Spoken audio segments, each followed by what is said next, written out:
Pensó como quien necesita respirar. Escribió sin pedir permiso, como siempre debe ser. Se alejó de su tiempo, de sus maestros, de sus certezas, y todo porque sentía que si seguía repitiendo lo establecido, estaba traicionando algo absolutamente profundo. Él no buscó seguidores, buscó despertar.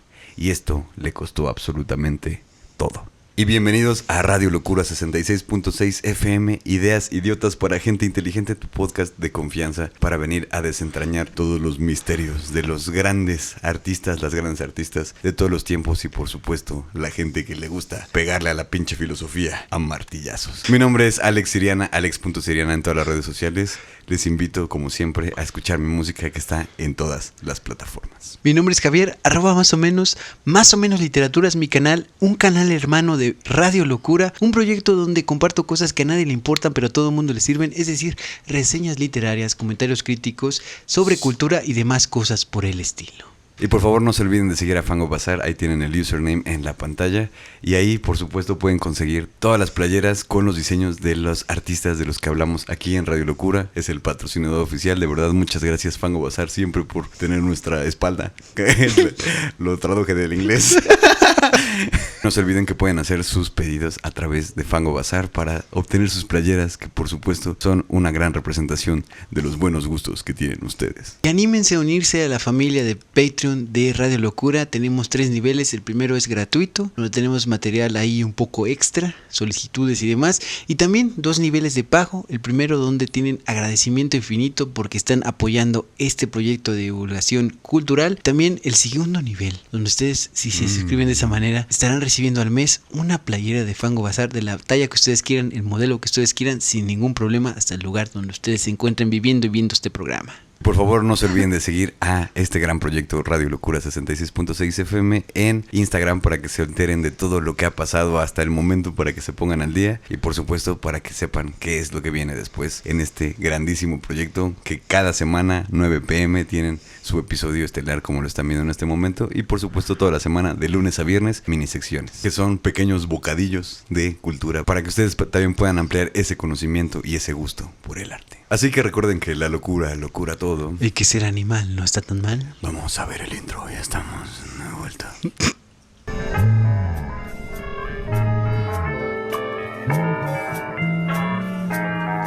Radio Locura 66.6 en frecuencia moderada. Ideas idiotas para gente inteligente. Adiós.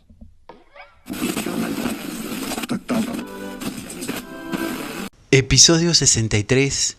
Friedrich Nietzsche.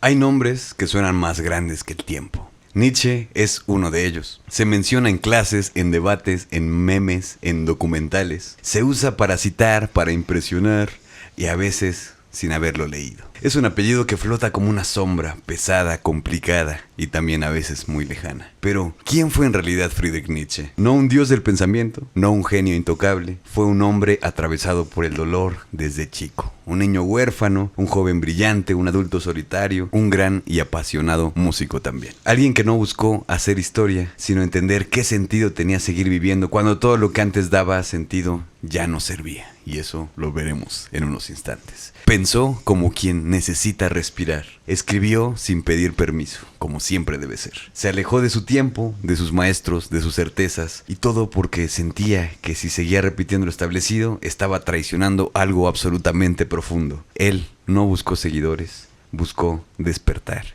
Y esto le costó absolutamente todo. Su vida no fue una línea recta de logros, fue de hecho un descenso lento hacia la oscuridad, pero también una subida violenta hacia una claridad brutal. Esa mezcla entre lucidez y fragilidad, de fuerza y de soledad, es lo que hace que su figura no se pueda borrar. Porque no fue su fama lo que lo volvió leyenda, fue su humanidad. Nietzsche no vino a salvar a nadie, vino a decir lo que muchos sienten, pero no se atreven ni siquiera a pensar. Que vivir duele, que no hay garantías, que el sentido se construye y que a veces, para sostener una idea, hay que estar dispuesto a romperse. Friedrich Nietzsche nació en 1844 en Röcken, un pueblo tan tranquilo que parecía detenido en el tiempo. Su padre era pastor luterano, culto, respetado y por supuesto altamente religioso, el hijo de la chingada. En su casa se hablaba con propiedad, se creía en Dios sin cuestionarlo y se educaba a los hijos para que siguieran ese mismo camino. El mismo camino que debía tomar Friedrich Nietzsche, en el que todo parecía ordenado. Pero ese orden se rompió, amigos míos, amigas mías, demasiado temprano.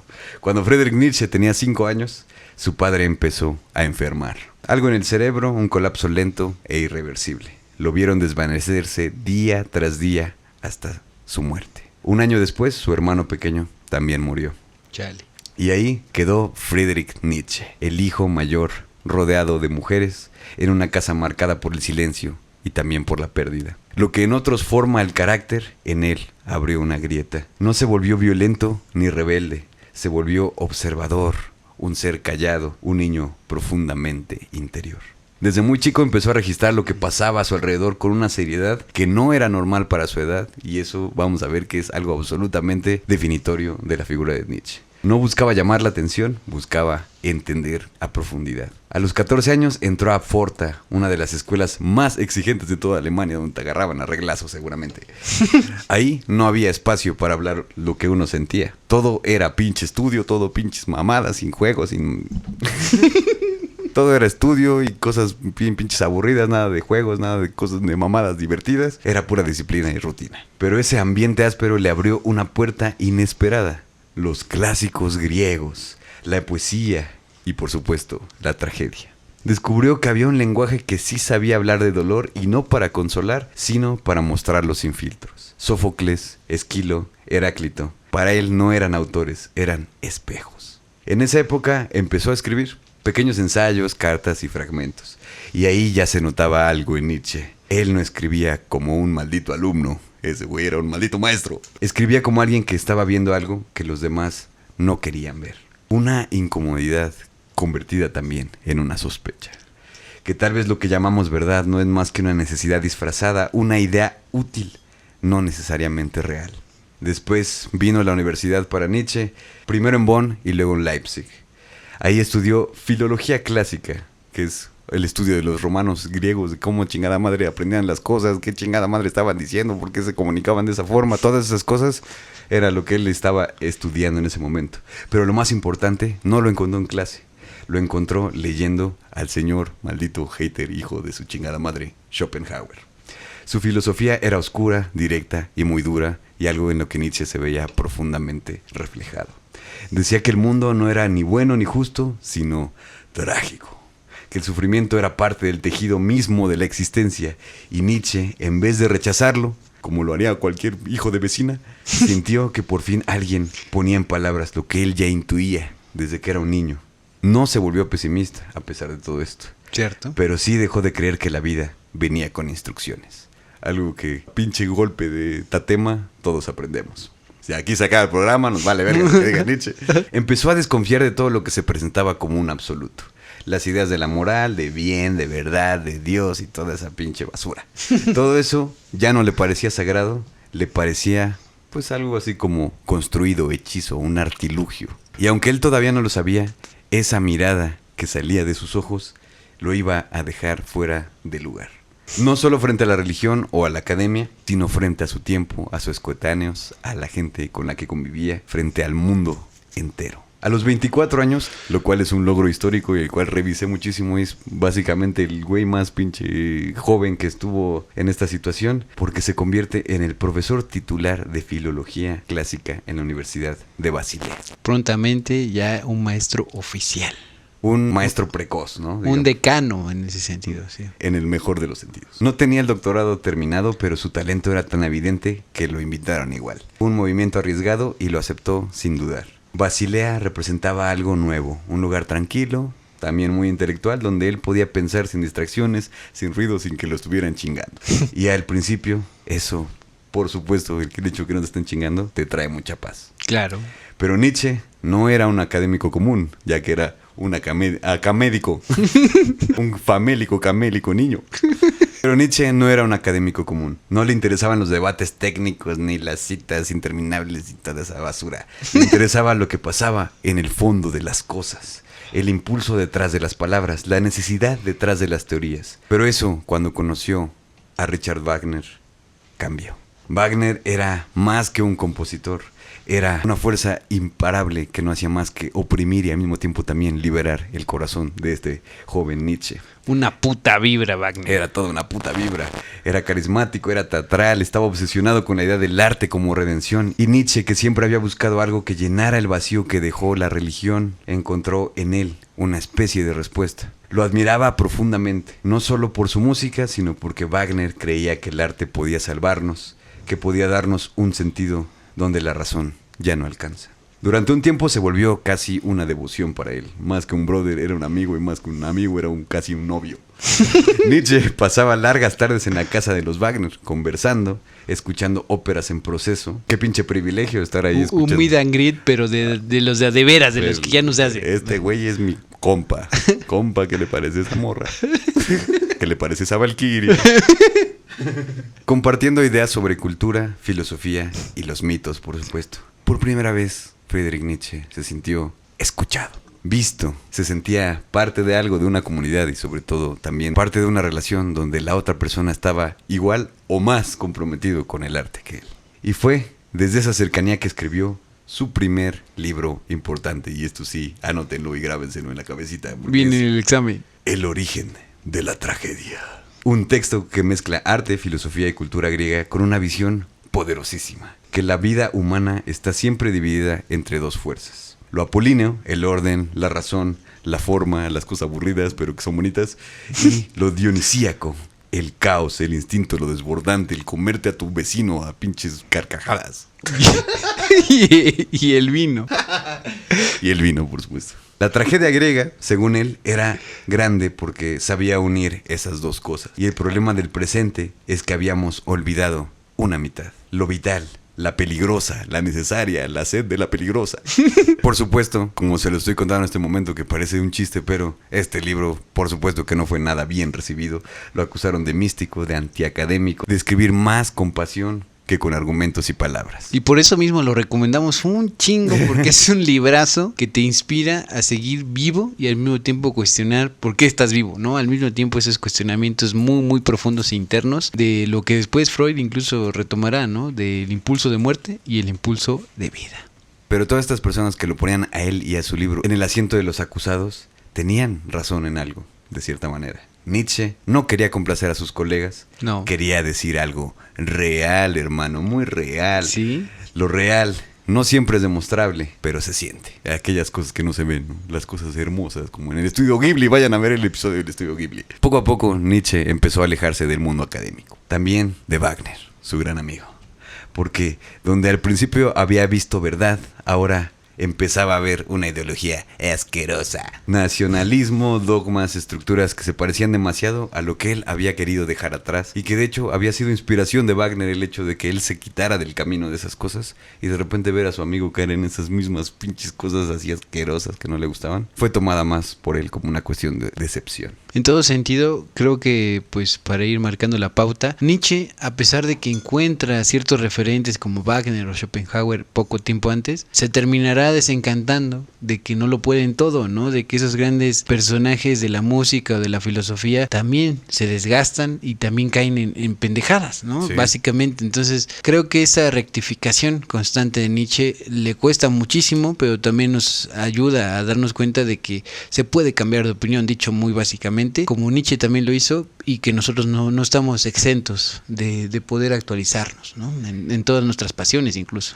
Y por supuesto esto ya forma un precedente para todo lo que va a venir dentro de su cabeza, que lo va a terminar vomitando en grandes obras, pero justamente una parte muy importante de lo que es Nietzsche es este desencanto, primero por la vida, empezando por la tragedia desde lo de su padre y su hermano, hasta tener a sus ídolos en los que tal vez de cierta manera haga referencia también en uno de sus libros, El crepúsculo de los dioses, ¿no? Este desencanto con sus amigos aunque sea intelectuales a través de los tiempos como Schopenhauer y en su caso personal con Wagner, obviamente le dolió muchísimo, fue un desencanto casi romántico, amoroso y creo que más allá porque fue algo más que- allá del bien o del mal, sí. y estaba muy arraigado a su pasión por ver la vida de una manera distinta a través de todas estas ideas que él también ya estaba gestando en este punto. Porque hay que decirlo nuevamente, él era una persona precoz en todo sentido, ¿no? Sí. Desde la edad en la que él empezaba a hacer las cosas, empezó a escribir básicamente en su preadolescencia. Y también haber quedado huérfano y en ese sentido, por lo menos de padre, ¿no? Y estar muy prontamente con una autoridad académica y luego rechazarla, claro. Y haber destacado tan pronto en la vida como con los 23, 24 años ya siendo básicamente un decano, ¿no? Como decías Sí. tú, un gran referente dentro de la misma academia. Y después, obviamente, también mandándole a la chingada, a la basura. Y como ya lo estamos diciendo aquí, su relación con Wagner ya estaba completamente rota. Hay que decirlo para dar un poco de contexto. Wagner es ese gran compositor alemán al que se le rendía tributo casi con aires solemnes y magnánimos en justamente el Tercer Reich, del cual ya hablamos también en El Arte Degenerado. Vayan a ver ese especial, el especial número 60, aquí en Radio Locura. Y que bueno, siendo muy precisos, es posterior, ¿no? O sea, Wagner también dejó su propia estela que influyó a Nietzsche, pero que después también se generó en todo sentido, tomándolo como un mensaje político de dominación a Wagner y también a Nietzsche. Ya me estoy adelantando un poco, pero en todo sentido, estas ideas tan potentes de un adolescente, o al menos de un hombre muy muy joven, pero potente, fueron algo que terminó usándose con mucho descrédito para controlar y para imponer ciertas ideas, ¿no? Sí, sobre todo del régimen así. Y justamente hablamos mucho de Wagner y ustedes dirán, a mí me vale verga ese pinche viejo decrépito, pero en realidad... Pero que si ustedes quieren su episodio, pónganlo en los comentarios. Por supuesto. En los A nosotros comentarios. nos encanta. El punto es que Wagner y Nietzsche, esta dupla, realmente fue algo que dejó una verdadera huella dentro de la literatura de Nietzsche y sobre todo también en su vida, porque al principio, básicamente por decirlo de una manera muy limpia, Nietzsche le cromaba todo lo que se puede cromar a este gran compositor Wagner y por supuesto también era su amigo, porque hablaba mucho, hacía crítica musical básicamente, solamente de obras de Wagner, en ese sentido, y era como prácticamente su dios musical, ¿no? Es este güey realmente lleva la pasión así al confín del universo y nos está dando toda esta pasión y nosotros que le damos a él nada, nosotros somos unos malagradecidos.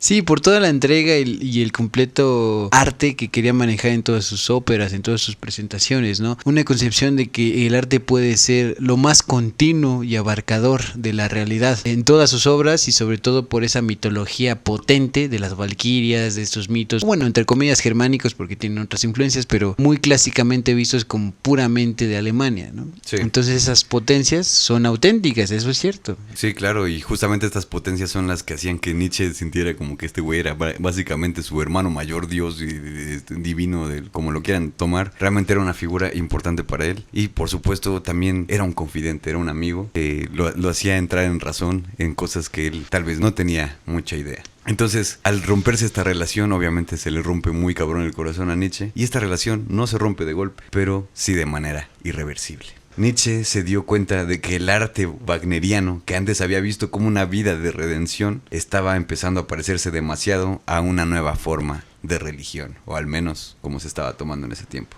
Y él no quería más religiones, él ya estaba hasta la verga de las religiones. Ni en nombre de Dios, ni en nombre del arte, ni en nombre de la patria. Lo que buscaba él era otra cosa, una vida con y sin ilusiones al mismo tiempo. Ahorita lo entenderemos un poco mejor. Ahí empezó lo que él mismo llamó su vida errante. Viajaba constantemente por Suiza, Francia, Italia y demás países, buscando climas que lo aliviaran, lugares donde él pudiera escribir, ya que él ya estaba enfermo aquí de sífilis por andar de genital alegre.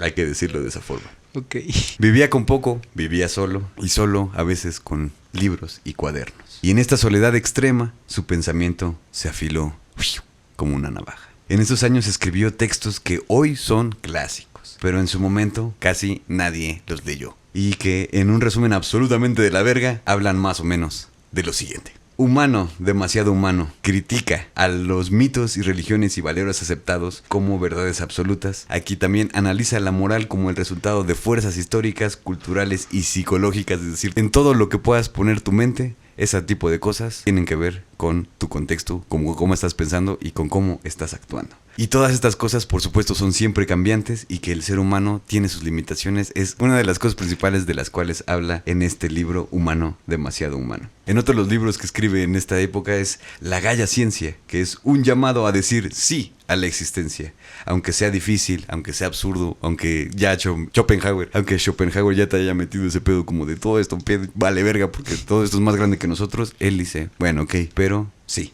Yo le digo que sí a todas esas cosas que no precisamente había negado él antes. Esto no es un canal de filosofía o como para ponernos así muy cabrón en ese pedo, pero justamente él, más que negar todo ese tipo de complicaciones que tiene el simple hecho de existir, él las afirma, y de cierta manera también hace una redención sobre el cuerpo. En este libro también presenta la idea potentísima del espíritu libre, que ahora ya se podrá entender como libre pensador o como simplemente una persona que es muy punk y le vale verga todo. Vean nuestro episodio de Vivian Westwood, si les interesa el punk, ahí está en el canal. Y justamente esta idea del espíritu libre es alguien capaz de cuestionarlo todo y crear sus propios valores, que es una de las cosas, una de las propuestas, digamos, filosóficas más amplias y más cabronas de Nietzsche, ¿no? Que es casi este giro nietzscheano del que se habla en un sentido filosófico. También en este libro La Gaia Ciencia habla sobre el amor al destino, abrazando cada experiencia como necesaria para crecer. Es decir, no te tires al piso muy chiquito porque esto que tienes que vivir a la de a huevo te va a forjar como un pinche hombre. Arriba, compañero, no es momento de la depresión. O como mujer, ¿no? Sí, lo dije en un sentido retórico. Y después tenemos que hablar, por supuesto, de una de las obras más importantes que dejó este señor del bigotito, que no es tan que hijo no de es la verga como el otro señor del bigotito. Que no es el del arte degenerado. En el episodio lo pueden aclarar totalmente. Así habló Zaratustra. Aquí en este libro que podríamos pasarnos como 40 horas simplemente hablando de él, pero vamos a decir las ideas importantes, que es, por supuesto, la figura del superhombre, que antes que cualquier otra cosa no quiere decir que sea un hombre superior a lo que nosotros somos, sino no se confundan, ¿no? Es lo que viene después de lo que es el ser humano ahorita, ¿no? Él aquí básicamente propone, nosotros somos ese puente para que lo que sea que vaya a venir después, que sea mejor, peor, lo que sea, vaya a existir, ¿no? Somos esa base para que lo que viene después vaya a existir. ¿Por qué? Porque nosotros, como somos unos hijos de la chingada, estamos todos vendidos en la mente, no tenemos criterio propio, bueno, en fin, un chingo de cosas para hablar mal de la humanidad. Dice, todas esas mierdas nos van a llevar ¿a qué? Al hastío, al verdadero spleen y por supuesto a nuestra propia extinción en un sentido ideológico y también material. Y aquí presenta, no simplemente está hablando mierda de lo que nosotros somos en este momento o lo que eran las personas en su momento, sino que dice que el superhombre, lo que se puede decir gracias a Dios Stanisław, que da esta traducción un poquito más precisa, es el posthumano. Sí, esa idea de incluso el transhumanismo, que se puede aterrizar en propuestas artísticas o estéticas más contemporáneas como Arca, ¿no? Que puede tener su propio episodio en el canal, ustedes pongan en los comentarios, de no solo es lo único que hay, la humanidad como está en este momento, algo va a devenir. Que nos enteremos, que nos demos cuenta, es lo de menos, pero algo va a suceder después, en tanto grupo, en tanto civilización incluso, y que Nietzsche ya estaba apostando a imaginarlo, ¿no? A plantear una pauta que le hiciera suceder, ¿no? A este superhombre, a este Übermensch. Sí, y sobre todo es como esta idea un poquito provocadora, porque Nietzsche es básicamente un escritor demasiado provocador, no nada más por la forma en la que escribía, porque sí llegaba como que a causar un poquito de picor en el culito, como decía las cosas, sino también que sus ideas de repente era como de no mames, ¿por qué estás diciendo que todos tenemos que ir hacia el pinche cataclismo, hacia el reino del terror, para que finalmente termine existiendo algo que ni siquiera pues tiene que ver con nuestro propio progreso, ¿no? Y él, de cierta manera, es como yo lo estoy viendo bien claro, no sé ustedes, pero la neta para mí este pedo va para allá y me vale verga.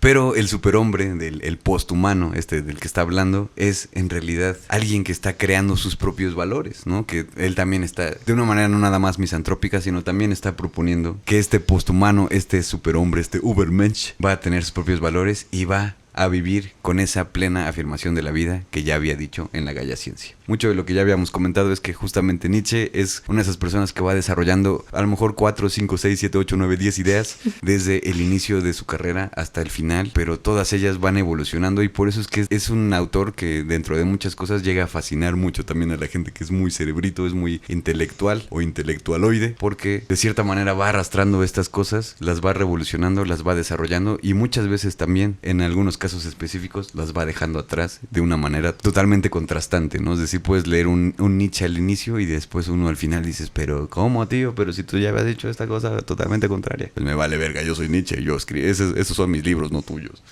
También así habló Zaratustra, habla de la voluntad de poder, entre muchísimos otros temas, pero esta voluntad de poder la toma como una fuerza creativa que impulsa toda vida a crecer, a superarse y a transformarse, que obviamente es un poco de lo que ya hemos dicho ahora. Y uno de los conceptos más deliciosos, más aquí más delicatessen, es el eterno retorno. Buenísimo. Que es básicamente la idea de que la vida se repite en un ciclo infinito que permite desafiarnos con total intensidad y responsabilidad. Lo cual de repente pareciera que como, ¿cómo vas a tener intensidad y responsabilidad al mismo tiempo? Pues es justamente propuesta de Nietzsche, ¿no? Todas las cosas, como ya lo había dicho también antes, de tus propios valores y el amor al destino, es vivir todo con total intensidad, pero sobre todo también esa responsabilidad que no se tiene que tomar como de, es un deber ser, tengo que hacer a huevo esto, ¿no? Sino responsabilidades como ya hice esto y puedo responder por mis actos. Dentro de todo esto, el eterno retorno es una de las cosas más estudiadas o más divulgadas acerca de Nietzsche, ¿no? Que digo, tiene muchas ideas también así, pero una de las obras, por ejemplo, en las que pueden checar mucho esto y lo pueden entender de una manera un poco más didáctica es, por supuesto, en la gran película de Bill Murray, El Día de la Marmota, ¿no? Peliculaza. Que básicamente es un güey que es un reportero que es bien mal encarado, todos le caen de la verga, güey, que es medio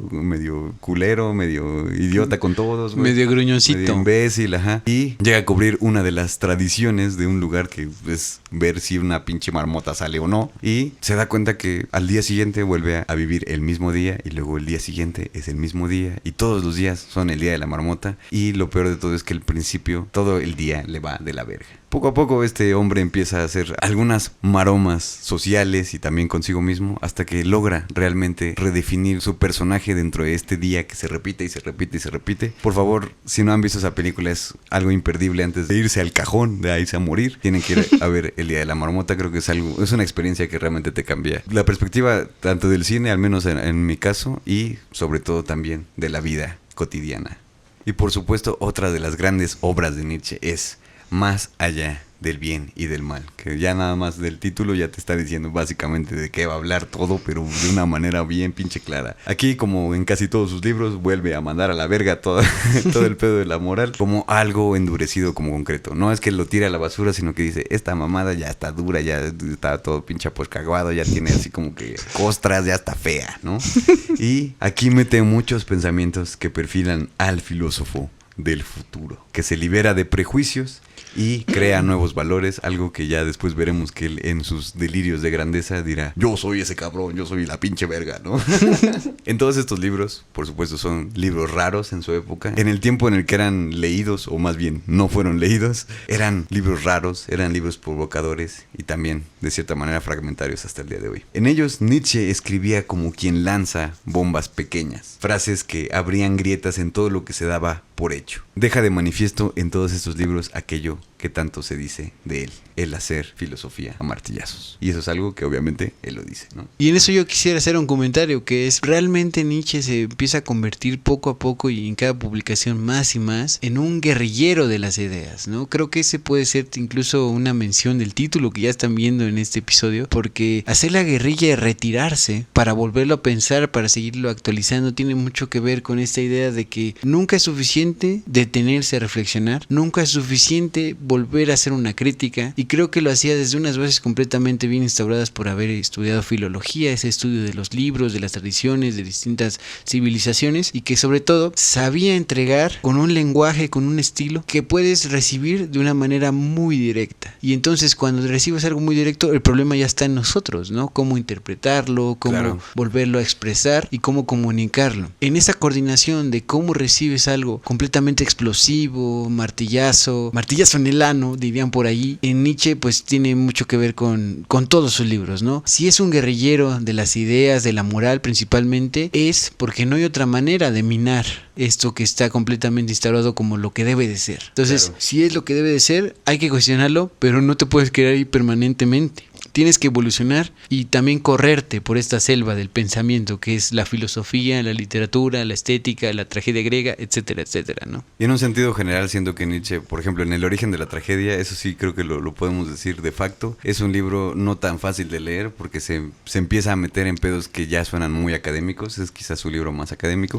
Pero favorito para mí, totalmente. Es muy bueno. Y también tiene otras etapas, digamos, de estilo literario, como por ejemplo en Así habló Zaratustra, que literalmente es una parodia del Nuevo Testamento cristiano, donde justamente agarra la figura de Zoroastro, que por supuesto también tiene su mención muy honorífica en el especial número 40 de aquí de Radio Locura, que es básicamente un profeta persa, y él agarra esta figura para empezar a desmantelar todas las ideas que a él le parecían una cagada.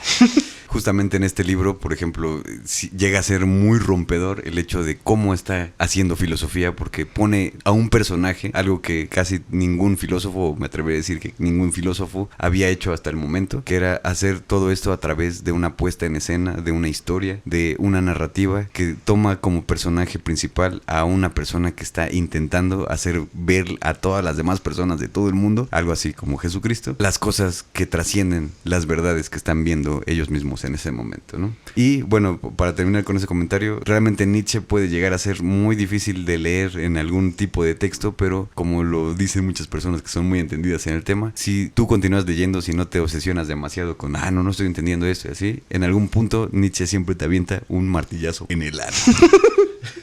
Entonces, en general, en toda su literatura cuestiona, por supuesto, la moral, que es como una columna vertebral de lo que es su vida y también su pensamiento. Cuestionó la idea, por supuesto, también de la verdad y se burló de la compasión como valor supremo. Tiene estas ideas que de repente dices, pero ¿por qué estás diciendo esto, güey? O sea, a mí se me hace que nada más eres culero, ¿no? Pero obviamente las desarrolla durante páginas y páginas y páginas, y lo que terminas entendiendo es como de, ok, bueno, a ti lo que no te va es que la gente solamente crea por creer cosas que le han dicho desde que nació, ¿no? Y desde antes, incluso. Y desde antes de que nacieras, ¿no? Entonces él dice, todas las pinches culturas están basadas en cosas que de repente tienen su contexto y todo, pero de repente ya como que dejan de servir, ya huelen feito, ya huelen aguardado, ya huelen culero, ¿no? Y una de ellas, por ejemplo, es la compasión, ¿no? Que dices, güey, ¿cómo te metes con la compasión, güey? Es algo bonito, güey, ¿no? O sea, tú ves a alguien tirado en el piso y pues obviamente lo quieres ayudar, pero eso, güey, no lo ayudes.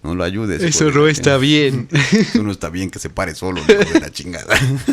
Y eso lo comparte mucho, por supuesto, y ustedes pueden profundizarlo con Baudelaire, que incluso es una inspiración de Nietzsche, ¿no? Porque Baudelaire es previo. No se pierdan el episodio de Baudelaire. Ese también. poeta maldito Baudelaire que quiere estar cuestionando toda la moral también, pero desde la poesía, ¿no? Dentro del recorrido de sus Flores del Mal y demás. Tiene mucho de este espíritu que Nietzsche lo revivifica, ¿no? Que lo hace aún más potente dentro de la filosofía, ¿no? Y eso también es una labor que no cualquiera, ¿no? Sí, por supuesto. En ese sentido es también fundacional, al igual que Baudelaire, en el campo del pensamiento, en el campo de la reflexión, muchísimo más moral y muchísimo más del ensayo clavado. Si a ustedes les gusta la reflexión de, pues, ¿por qué crees lo que crees? Como podrían de aquí en el internet, ¿no? Rosarín y demás, pues Nietzsche es un básico, ¿no? En ese sentido de entender que el cuestionamiento es una herramienta hacia uno mismo y hacia el mundo. Como Baudelaire lo hizo desde la poesía, Nietzsche lo hace desde sus pensamientos y todos y cada uno de sus libros. Y por supuesto de Nietzsche lo que se puede decir en un sentido pop es obviamente todas sus frases que de repente andan rondando ahí por internet, que luego hasta ponen a Chespirito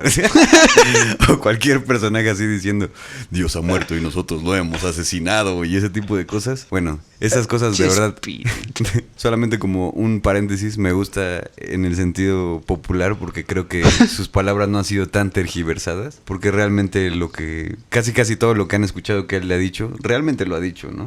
Sí, donde sí se pasaron de lanza tergiversándolo fue su hermana y también el régimen de ese hombre de bigotito que no tenía un bigotito tan chingón como el de Nietzsche, tenía uno más ridículo que Chaplin sí lo usó bien, que era un comediante, pero en todo caso, en la Alemania de los años 30 y 40, a Nietzsche se lo usó como un recurso de vamos a hacer a partir de estas ideas la dominación mundial, ¿no? Entonces, sinceramente... Casual, güey, casual. Sinceramente yo creo que las ideas de Nietzsche no hay que ser idiotas en el sentido de creer que es para imponer una cuestión de barrer con todo, en el sentido de genocidio, para decirlo muy puntualmente, sino que se trata de una odisea personal que puedes compartir con los demás, pero que es muy difícil, ¿no? Sí. Entonces, en el momento en el cual te des cuenta de que estás influido por cosas que no puedes determinar, pero que son ridículas, son absurdas, que ya están caducas, como tú estabas diciendo con otras palabras, puedes empezar a proponer otras cosas, ¿no? Sí. O esperar que en algún momento dado la realidad no sea como está sucediendo cotidianamente. Que es algo por lo que Nietzsche siempre estaba luchando, justamente como un guerrillero. Es decir, la filosofía, por ejemplo, se hace siempre hacia el futuro o desde el futuro, o como lo quieran ver, ¿no? Porque es todo lo que está en este momento. Si hago filosofía del presente, del momento en el que estoy viviendo, esa madre ya no sirve, güey, ¿no? Porque estoy cuestionando las cosas que, pues, de cierta manera siempre están ancladas al pasado. Yo lo que necesito es pensar cosas que a lo mejor todavía la gente ni siquiera puede llegar a comprender, ¿no? Eso es un pensamiento que él lo aquejó de cierta manera también. Obviamente le dio muchísimas victorias, al menos literarias, dentro de sus propios textos, pero en ese sentido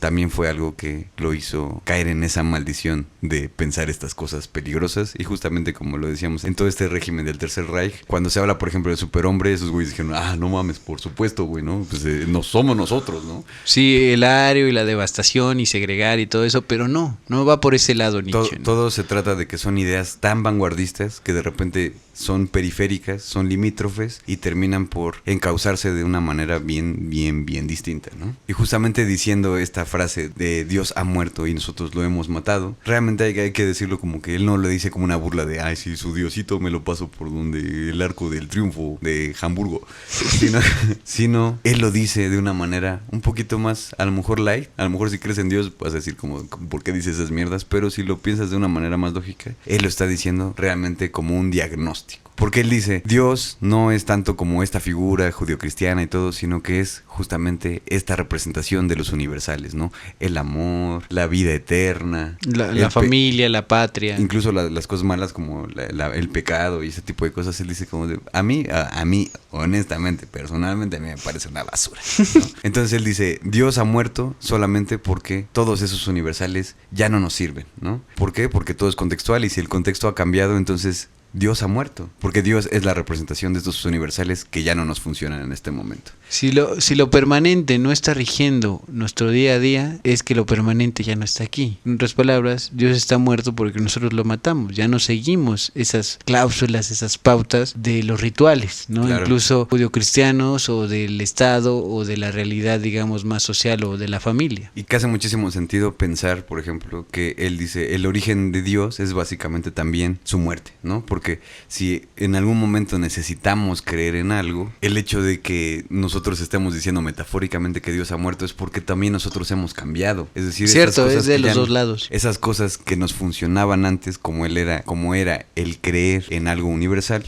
ya no está presente. Y el caso representativo muy flagrante de su familia es su propio padre. Claro. En ese sentido, el padre de Nietzsche era una persona completamente arrojada a esa fe y que a pesar de todo, la siguiente generación, con su propio hijo, tuvo ese quiebre de guerrillero de la moralidad y de la religiosidad que solamente era por automatismo, no por repetición, cuando dices, oye brother, eso ya no está siendo verdaderamente la pauta. Y justamente es lo que él dice, si ya no creemos de verdad, ¿por qué seguimos viviendo como si creyéramos? ¿Qué sentido tiene el bien si ya no creemos en un orden que lo fundamente? Eso. Pero no todo era realmente crítica con Nietzsche. También era proposición. Que frente al vacío hay que crear. Que si no hay un sentido dado, entonces somos responsables de inventarlo. Y no cualquier sentido, sino uno que esté a la altura de la vida. Algo que él, por supuesto, exaltaba. Que no la niegue, que no la maquille y que no le tenga miedo ni al dolor ni al caos. Su idea del superhombre, el que afirma la vida sin necesidad de otro mundo, que es también una de las grandes propuestas que tiene Nietzsche, que es como Jesucristo y Sócrates. Bye, ¿no? Jesucristo me está hablando todo el tiempo de esta vida eterna. Y digo, si realmente la única vida que existe, bueno, es lo que él creía, ¿no? Si realmente la única vida que existe es aquí y tú me estás prometiendo algo que va a llegar después de la muerte, entonces, ¿qué sentido tiene estar vivo y haciendo las cosas bien y cultivándome y expresándome y bla, bla, bla, ¿no? O sea, todas las cosas que están aquí en este plano de la realidad, pareciera que Jesucristo, al menos desde el punto de vista nietzscheano, pues las está tirando a la basura, ¿no? Porque si de todas maneras puedo hacer lo que yo quiera, que creo que es una reflexión que de repente muchas personas ateas que llegan después de haber sido criadas dentro de algún tipo de religión, llegan a esa conclusión como de, pues es que literalmente puedo llegar a quitarle la vida a una persona y al último momento decir como Diosito, perdóname por favor y estar ahí junto a él, ¿no? Esos son el tipo de cosas que él como que pues, no le hacían clic, ¿no? También en el caso de Sócrates, desde Platón, desde los diálogos que instauran todo esto del idealismo, de las formas ideales, ¿no? O completamente trascendentales, también están hablando de eso que se recupera desde Pitágoras, pero a no hacernos bolas no existe la realidad aquí, digamos, automática o que lo cotidiano sea lo verdadero, sino que se trata de que el alma va a ir a lo ideal, ¿no? A lo auténtico, que son esas formas platónicas, completamente perfectas. Nunca mejor dicho, sí. En otro mundo, en otra realidad, en otro plano. Y Nietzsche decía, bueno, pero si aún así eso fuera verdad o no, nadie actúa como si eso fuera así. Y los que sí lo están actuando, en realidad están proponiendo otras cosas, ¿no? En esas improvisaciones, en esa cuestión del poder, sin meternos en cuestiones del Papa y demás, o sea, en la cuestión cotidiana de la vida en Alemania de su tiempo. Rip Papa Francisco. Rip Papa Francisco, te hubiera encantado este episodio.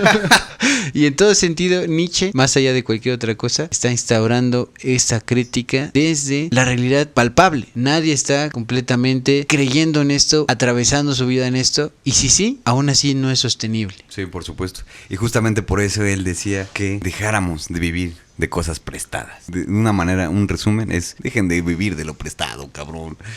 Dejen de obedecer a los muertos. Seamos responsables del fuego que llevamos dentro. Wow. Y eso es algo que justamente le da su importancia al presente, lo cual a mí me parece exquisito, no nada más como filósofo, sino como persona, grande Nietzsche. Pero todas estas ideas casi nadie las entendía. Su escritura aquí en estas últimas etapas ya no era académica, ni clara, ni cómoda. Era poética, era intensa, y muchas veces de lo que se le tacha es que es muy confusa. Pero él lo sabía y él lo hacía de huevos, padrino. Sabía que hablaba para otros tiempos, era algo que también fue muy repetido por él. Inclusive en el mismo subtítulo de Así habló Zaratustra, ¿no? Él le puso, este es un libro para todos y para nadie. Él sabía que lo suyo era una siembra que no iba a germinar, al menos dentro de su vida. Esto lo hizo sentir y ser cada vez un hombre más solitario, cada vez más enfermo, pero escribiendo como si se le fuera literalmente la vida en ello. Regresando un poco al tema de Wagner, por ejemplo, es importante decir que Nietzsche no abandonó su relación con la música después de haberse desencantado con él. Claro. Ya que esto pasó al contrario, se embarcó en un viaje muy personal, él mismo como compositor. La música fue para él mucho más que un pasatiempo, era una forma de expresión profunda, casi espiritual, que convivía con su pensamiento filosófico y no solamente se cruzaba con él, sino que realmente llegaba a ser la misma espina dorsal que era su pensamiento filosófico. Decía Nietzsche, y cito, la música nos habla a menudo más profundamente que las palabras de la poesía, en cuanto se aferra a las gritas más recónditas del corazón. Desde adolescente, Nietzsche compuso piezas para piano y escribió varias canciones, muchas con letras propias. Su obra musical no fue muy extensa, pero sí fue bastante reveladora. Entre sus composiciones más conocidas está Hymnus an das Leben, Himno a la Vida, y Lebensgebet, Oración a la Vida, que reflejan su constante lucha entre la afirmación de la vida y la aceptación del dolor, y algo que por supuesto se puede ver como cristal en su obra. Esa música a menudo melancólica y a veces vigorosa muestra a un hombre que exploraba las mismas preguntas que luego plasmaría en su filosofía. ¿Cómo vivir plenamente a pesar del sufrimiento? ¿Cómo encontrar sentido sin mentiras consoladoras? Algo que a él le caía en la mera punta de los huevos. Su trabajo musical es un contrapunto íntimo y emocional a sus textos, un espacio donde las palabras a veces se quedan demasiado cortas. La música para Nietzsche era el arte que tocaba lo invisible, lo que la razón no puede alcanzar. Esa dualidad alimentó su idea de que el arte no es solo entretenimiento o evasión, como muchas veces lo llegamos a tomar en estos momentos, sino un acto de creación que puede revelar las profundidades más complejas del ser humano. Aunque su carrera como compositor nunca alcanzó fama ni reconocimiento, esa experiencia fue clave para moldear su visión del arte y la vida. La música le enseñó a no temer la contradicción y aceptar toda esta mezcolanza de luz, sombra, fuerza y fragilidad. Y ese aprendizaje acompañó cada paso de su vida, incluso cuando dejó la academia y se convirtió en un errante, del cual ya habíamos hablado, que escribió fragmentos como quien compone sin partitura definitiva. Nietzsche compuso varios Lieder, que son canciones para voz y piano, más o menos al estilo de Leonard Cohen, durante su juventud y adultez temprana. Estas piezas forman parte de su producción musical menos conocida, pero son importantes para entender su sensibilidad artística y por supuesto la puedes encontrar en YouTube, Spotify o cualquier lugar donde quieras poner tu dinero. Los textos de muchos de estos líderes son poemas escritos por el mismísimo Nietzsche, obviamente también la música, e inspirados en poetas románticos alemanes, lo que refleja su interés por la poesía y la música como un solo cuerpo expresivo. Así la música fue un hilo invisible que atravesó toda la existencia de Nietzsche, marcando un contrapunto, nunca mejor dicho, emocional y estético que resuena en su filosofía. En una carta él expresó lo siguiente: ¿son mis escritos tan oscuros e incomprensibles? Yo pensaba que cuando uno hablaba de la angustia, aquellos que sienten la angustia entenderían. Ello es también verdad, mas ¿dónde están aquellos que sienten la angustia? Que es por supuesto una de las preguntas que yo creo que él lo dice de una manera muy personal, pero creo que es algo que todos los artistas realmente intentan comprender, ¿no? Aquellas personas que están sintiendo lo mismo que yo, ¿dónde están, güey? Ok, como la búsqueda de una verdadera identificación, no imaginaria, sino quizás vis a vis, ¿no? Frente a frente. Es una pregunta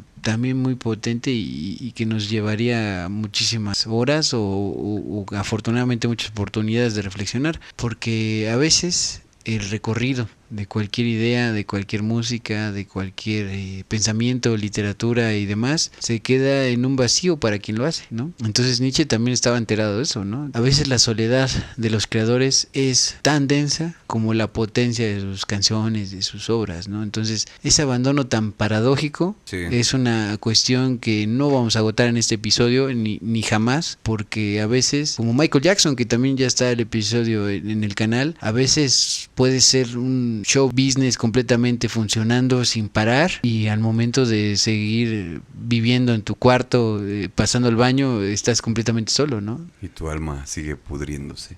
Y justamente con este tema de la angustia es algo que él, por ejemplo, habla abiertamente en Ese güey o Eche homo, ese homo, Eke homo, como le quieran decir, que para mí se traduce como ese güey, porque él realmente en esa obra que es la última obra que él escribe, o como, bueno, la última obra que se publica realmente dentro de su vida, él hace un repaso de toda su literatura, de toda su bibliografía, y él termina aceptando y contando de cierta manera anecdótica todos estos viajes, retiros que él hacía, porque bueno, no lo he hecho tan abiertamente, pero la sífilis le pasó factura cabrón durante años. Siempre estuvo de cierta manera enfermo, tenía muchos dolores, tenía dolor de cabeza, se sentía de la verga todo el tiempo. Al final de su vida, unos 11 años, estuvo sufriendo dentro de un psiquiátrico, pero en este inter, él se tomaba este tipo de retiros donde se iba a inspirar, donde se iba realmente a escribir, a hacer cosas para él mismo, y pues por supuesto que se vieron vaciadas en su obra literaria. En muchos de estos viajes él tuvo por supuesto revelaciones, como cuando él dice de una manera hermosa que el Zaratustra lo asalta, ¿no? Lo asalta, le llega así como de la nada y dice, oh, no mames, imagínate escribir este libro y estaría bien cabrón. Y en ese libro, Eke homo, ese güey, dice, realmente creo que aquí me empiezo a dar cuenta de lo que él llama el rencor de la gran obra. Cuando tú haces algo absolutamente demencialmente cabrón, de dimensiones totalmente estratosféricas y cabronas, eso realmente lo que termina siendo es un peso sobre tu propia alma, porque ahora la obra es mucho más grande que tú. Ahora las repercusiones que tienen las palabras que acabas de decir, las ideas que acabas de vertir sobre el mundo son mucho más grandes y ya son incontrolables, y por supuesto te van a pasar factura en la vida. Es algo un poco pesimista pensarlo de esa manera, pero Nietzsche creo que tenía varias razones para pensar esto, ¿no? Terminando con este apartado de la música, quiero decirles que él tiene alrededor de 70 obras musicales que funcionaron como mensajes en una botella. Quedarían casi en la oscuridad absoluta hasta el año de 1997, gracias a que un cabrón bien clavado con Nietzsche dijo, pues vamos a sacar la música de este güey que están en las partituras. Muchísimas gracias. Y afortunadamente hoy tenemos acceso a eso, y es por ello que les invitamos a que se echen un clavadísimo en sus obras musicales, que aparte de todos sus libros también no tienen ningún desperdicio. Es algo muy interesante escuchar la música de alguien que es considerado pues un filósofo, ¿no? Y para que entiendan de una vez la puta vibra de lo que venía manejando Nietzsche desde su preadolescencia. En enero de 1889, Nietzsche colapsa en una plaza de Turín. Hay muchas versiones de este momento. La más famosa cuenta que cuando vio a un cochero maltratando a un caballo y que de golpe se lanzó a abrazarlo, lloró desconsolado, cayó sobre el piso y esto lo hizo para no volver a hablar con claridad nunca jamás. Eso está muchísimo más explicado en una de las minisecciones que tenemos aquí en el programa de Radio Locura. Vayan a checarlo. Nietzsche, minisecciones, ahí está. Él tenía 44 años. A partir de ahí, todo fue decadencia. Lo internaron, lo cuidaron familiares, primero amigos, también después su madre y finalmente su hermana. Y durante 11 años, hasta su muerte en 1900, en 1900, Friedrich Nietzsche vivió fuera de sí. Silencioso, apagado, irreconocible. Ese silencio fue brutal, porque venía de alguien que había hecho del pensamiento su forma de respirar, pero también fue un espejo. Nietzsche había sostenido durante toda su vida una pelea solitaria contra las ilusiones colectivas, algo que él sabía que estaba haciendo justamente un guerrillero y que la gente ni siquiera podía ver al enemigo. Él también estaba súper en contra de este consuelo fácil, el facilón, así como de, sí, de Dios, y sí, el amor y la familia, la amistad y todo, y eso es justamente algo que todavía alcanza a decir de una manera magnánima en Así habló Zaratustra. Y él sabía que esta batalla que estaba librando contra todos estos fantasmas del pasado y de la ideología tenían un precio. Y durante estos años finales fue su hermana Elizabeth quien empezó a organizar sus escritos, pero también, tristemente, los manipuló, editó, recortó y acomodó.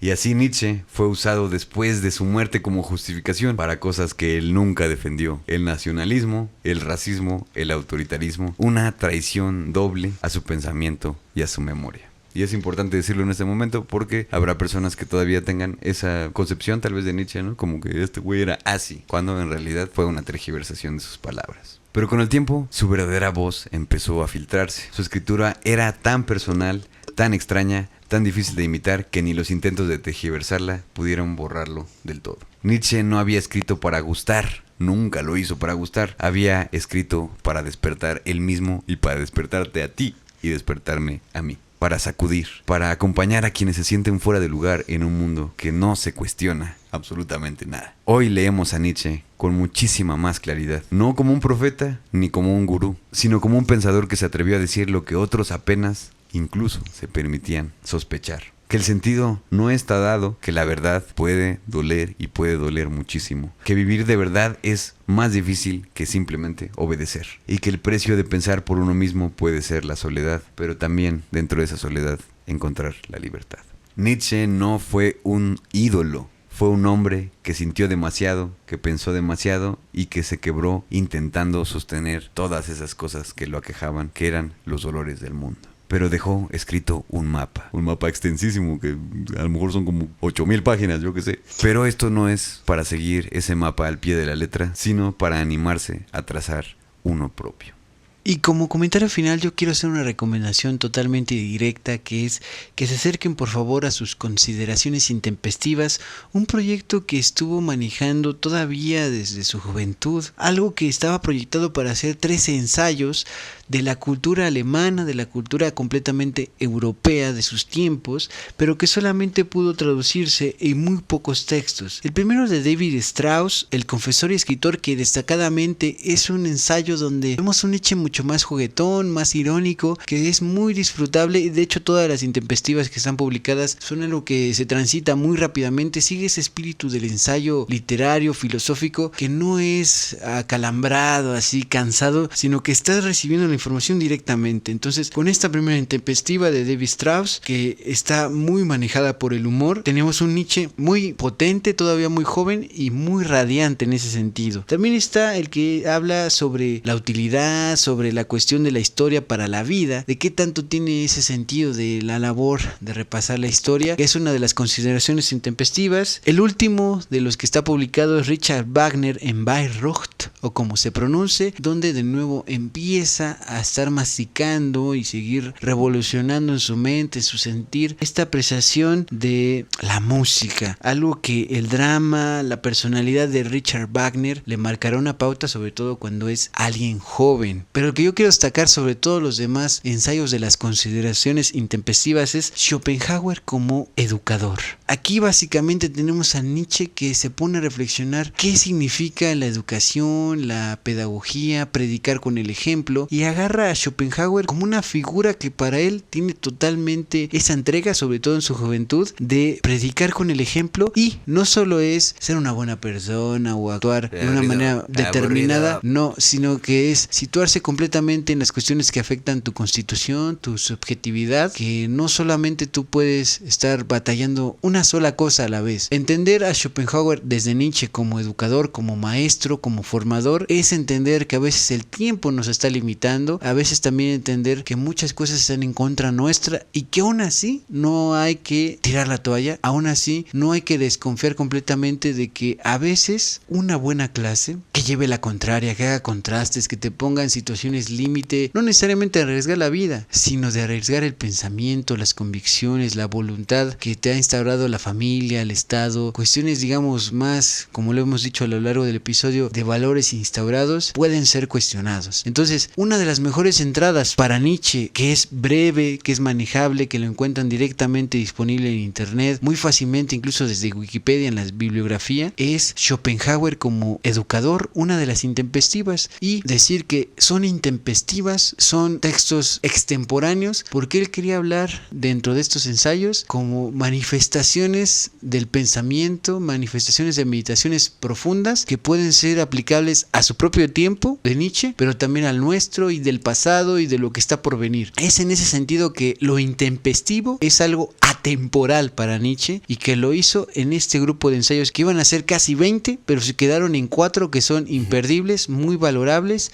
Recuerden, Consideraciones intempestivas de Nietzsche, Schopenhauer como educador. Si ustedes están interesados en comunicar una idea, en estar en este proceso de enseñanza-aprendizaje, aunque sea solamente pasar una dirección para que lleguen al Oxxo o a cualquier tienda de cualquier lugar de México o en cualquier lugar que nos estén escuchando, este ensayo de las consideraciones intempestivas es una cuestión magnífica, además de que de repente dices, no manches Nietzsche, ¿cómo vas a decir esas cosas? Pero le crees, está muy bien transmitido. A lo mejor Así habló Zaratustra, Ecce Homo, en general los otros libros que son más extensos, más temáticos, pueden no ser la mejor entrada si quieres visitar a Nietzsche, digamos, en una tarde así que estés descansando así en tu fin de semana, los días que tengas de asueto. Por favor, eso es lo que yo quiero decir en este episodio. No te pierdas la oportunidad de las consideraciones intempestivas de Friedrich Nietzsche. Justo es bien importante para mí el hecho de, ya cerrando este episodio, el hecho de desmitificar la figura de Nietzsche como el güey mamador del que nada más te habla el profesor más doctorante del universo. O sí, que en el catecismo te dice, no, eso es del diablo, ¿no? Ese pinche viejo loco, güey. Porque sí, efectivamente, él ya fue un viejo loco en sus últimos 11 años de vida, la pasó absolutamente de la verga, le tergiversaron sus palabras, su propia familia, su propia hermana, y estuvo bajo cuidados obviamente intensivos, ¿no? Pero lo importante de él es no nada más quedarnos en la tragedia de lo que ocurrió en su vida, sino, por supuesto, en las propuestas que él todo el tiempo estaba diciendo. Él era un hombre absolutamente sintiente, como yo lo quiero decir de esa manera. Creo que de filósofo tenía lo mismo que tenía de artista, y tenía lo mismo de psicólogo también, porque también él tenía mucho juego con todas las dimensiones que puede tener la condición humana. La condición humana y los conceptos que tenemos como sociedad, ¿no? Nietzsche es una persona altamente, creo que tergiversable, ¿no? Es una persona que cualquier niño de 17, 19 años, 20 años o incluso ya adultos de 60 años pueden decir como, no, yo soy una verga, yo conozco a Nietzsche, y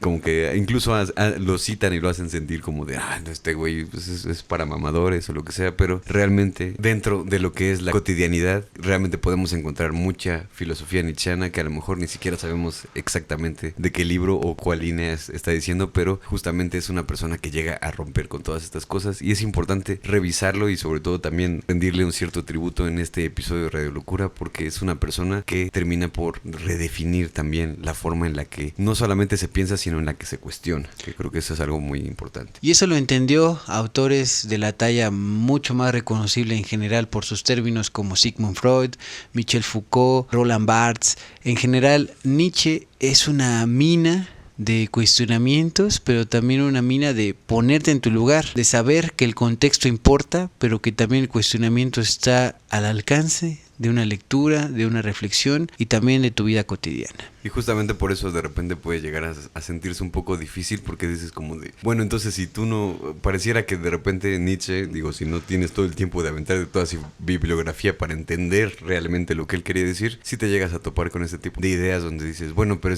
entonces si mando a la verga esto, entonces ¿con qué me quedo? Y realmente con una revisión bastante concienzuda de los textos de Nietzsche, creo que sí puedes llegar a esa conclusión por ti mismo o por ti misma, pero es importante también decir que Nietzsche es una persona a la cual le valía verga lo que fueras a entender, porque él de cierta manera estaba todo el tiempo no solamente criticando, sino proponiendo cosas nuevas, porque para él, como ya lo había dicho antes, él estaba haciendo esto que él llamaba una suerte de filosofía del futuro, que es para él la única que realmente podía llegar a romper todas las cosas que estábamos pensando.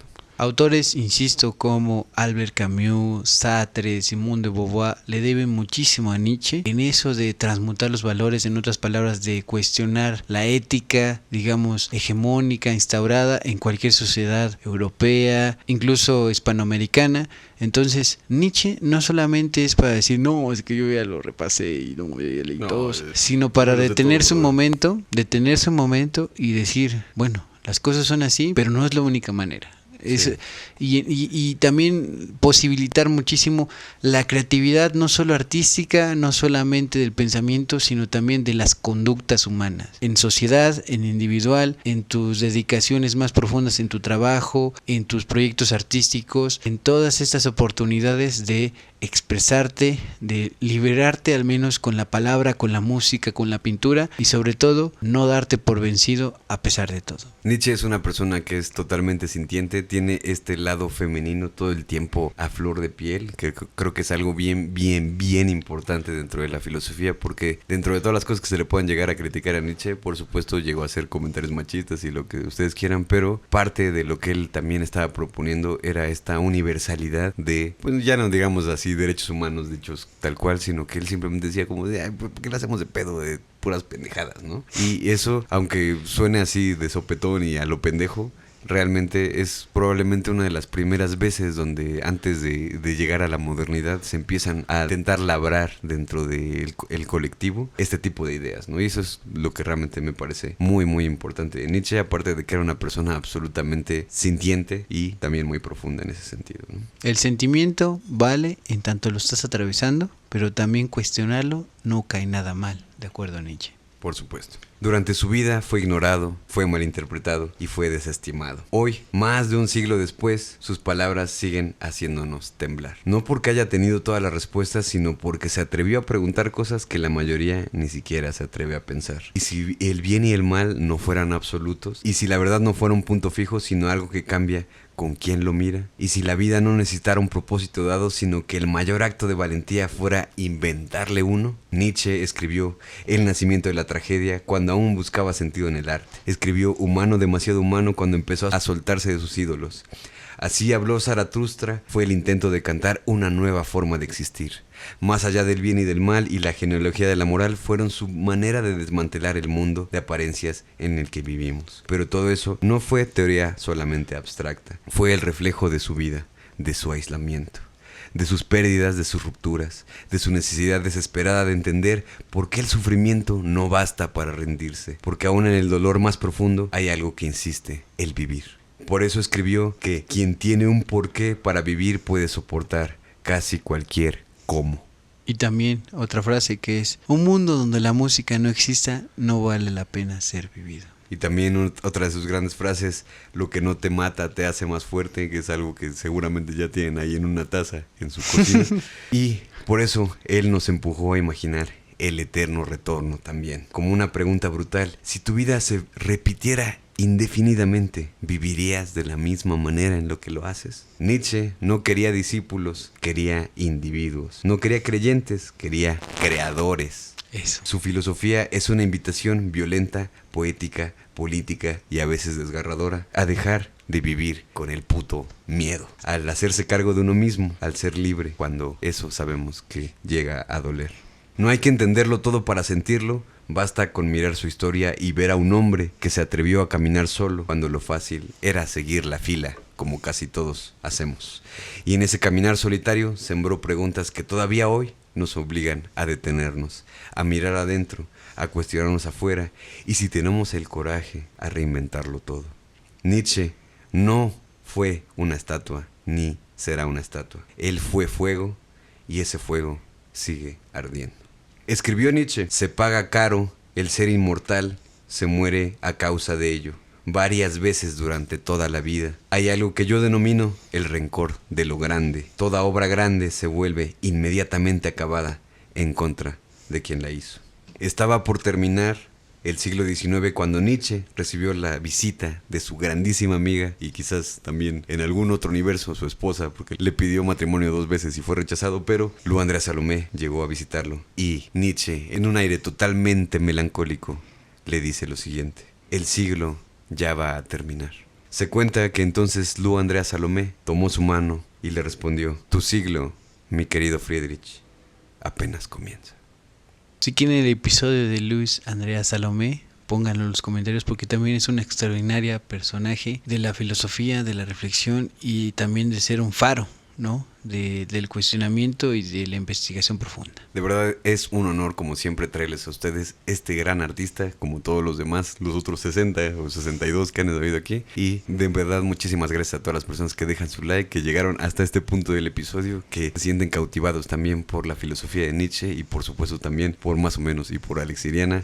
De verdad les agradecemos mucho que hayan llegado hasta aquí. Dejen sus comentarios qué fue lo que les gustó más de Nietzsche, si ya lo conocían, alguna obra que ustedes digan: no mames, esa mamá me cambió la vida totalmente, esa mamá me cambió totalmente la vida. Si no lo han leído o algo así, por favor, háganse el favor nada más de leer, aunque sea unas 10 líneas. De verdad es un autor totalmente imperdible.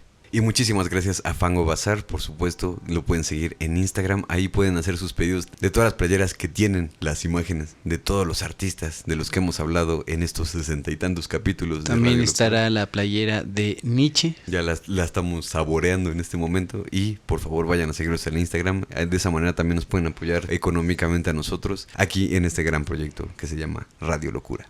Únanse también a la familia de Patreon, donde hay 3 niveles. El primero es gratuito completamente para cualquier persona que quiera incorporarse. Los otros 2 niveles son de pago. El primero, donde tienen todo nuestro contenido sin publicidad y agradecimiento infinito por todo este apoyo. Y el segundo de los niveles, donde ustedes pueden recibir una playera de Fango Bazar al mes, de la talla que ustedes quieran, del modelo que ustedes quieren, sin ningún problema, además de agradecimiento infinito infaltable por apoyarnos en este proyecto Radio Locura. Y no se olviden de seguirnos en Instagram, estamos como Radio Locura 66.6 FM. Ahí pueden ver todo el contenido del que hemos hablado durante estos 60 episodios y también estar al día sobre las cosas de las que vamos a hablar después. Y pues no sabemos qué vendrá en el futuro, pero estaremos ahí con ustedes. Mi nombre es Alex Iriana, alex.siriana en todas las redes sociales. Por favor, háganse el favor y háganme el favor a mí de ir a escuchar la música que tengo ahí subida en todas las plataformas donde sea que la quieran escuchar. Mi nombre es Javier, @más o